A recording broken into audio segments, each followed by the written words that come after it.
गेल्या काही दिवसांपासून मोठ्या सोसायट्यांमध्ये स्पायडरमॅन स्टाईलने चोराने धुमाकूळ घातला होता.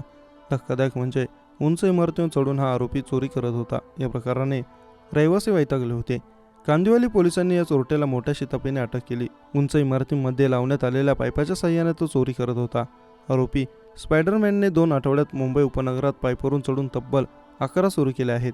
कांदिवलीचे वरिष्ठ पोलीस निरीक्षक ज्ञानेश्वर गणोरे यांनी सांगितले की 11 जून रोजी रात्री 11 ते पहाटे 4च्या दरम्यान आरोपी संतोष चौधरी उर्फ वेतू हा कांदिवली पश्चिम नमन टॉवर येथे राहणारे सेवानिवृत्त बँक अधिकारी अरुण शाह यांच्या 3ऱ्या मजल्यावर पाईपच्या साहाय्याने चढला. लाखो रुपयांची रोकड आणि दागिने असा एकूण 3,44,000 रुपयांचा ऐवज चोरून गेला. कांदिवली पोलिसांनी मुख्य आरोपी संतोष चौधरी उर्फ वैतू आणि त्याचे 2 साथीदार रजब खान देवबनिया यांना अटक केली आहे.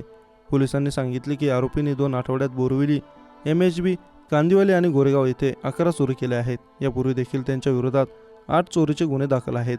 आंतरराज्यीय स्तरावर बेकायदेशीर शस्त्रांची विक्री करणाऱ्या टोळीच्या 3 गुन्हेगारांना मुंबई गुन्हे शाखेकडून अटक करण्यात आली. 8हून अधिक पिस्तूल आणि 138 जिवंत कारतुसे त्यांच्याकडून जप्त करण्यात आले आहे.